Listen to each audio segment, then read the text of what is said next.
Hi everybody, my name is Calvin, a technical sales engineer here at Data Groomer. Today I'll be showing you how to build a data quality model that helps you easily view and see a live dashboard of the quality of your data being stored inside of Salesforce. First I'll proceed by showing you the end result, and then we'll move into the actual build out of the model. Right now we're in Brusher, and you can see that we have three data sets: accounts, contacts, and leads.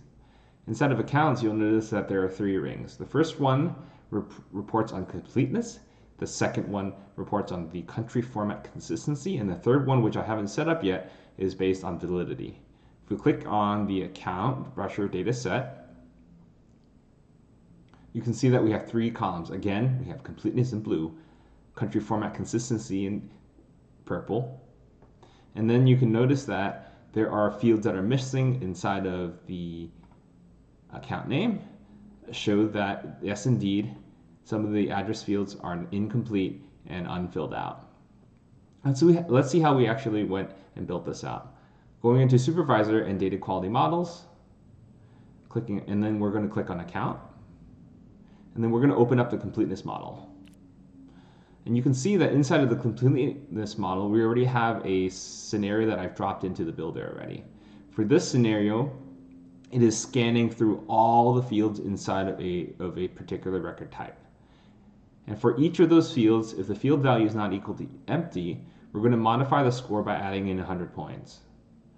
After we've done that, we're going to take the score value, divide it by the number of field counts, and then finally round that out to the score. And you'll notice that as a result, all these records that have all the fields filled out are scoring 100%. If we go in and edit, and actually go in and manually delete some of these fields, and hitting run, you'll see that the scores have now changed. Again, with the record has most fields filled out, scoring 100, the one that has one scoring a 92, and then vice versa for this one that had three fields removed. We also give you the ability to change the color of the scoring as well. You can see that inside of this color pane, we can actually modify it to show green, as well as the ability for you to change the color thresholds. The deeper the color, in this case, closer to the max point value, it's going to be lighter. And then the further away it is from the max point value, it's going to be darker, showing that you need to take action. Let's take a look at some of the other scenarios that we give you by default. I've shown you already the rule that scores on records based on completeness. Here's the one that shows you a scoring based on consistency. In this case, we have a country format. It asserts that the country format is completely spelled out. We also have a matching that shows that the full name of a state is completely filled out, as well as a zip code consistency format. The cool thing about these two rules is that especially the zip code format in particular, is that it actually checks against the country that it is referenced. Meaning that if the zip code is actually not valid, or the zip code contains dashes when it's a country that doesn't have any dashes inside of their zip code system, it's actually going to show that there is a problem in your data set, and it's going to surface that value to you. And finally, we also give you out of the box a phone formatting consistency that shows you the phone format based on international phone standards. So in this case, you can see through this drop down, we have E164 international, national, and then RFC 3966 standards. We're going to drop this back out. And finally, with the last one that we give you out of the box is one that shows records based on timeliness. And this is really useful because you can use it to show whether cases have been updated, or whether you have any stale contacts and or leads inside your database. Really useful things that can help you show and understand the health of your data sets.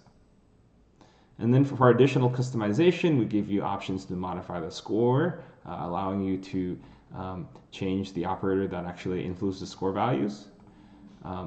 Here we have phone format, country format, as well as state and zip code consistency patterns that allow you to change how your records are being evaluated.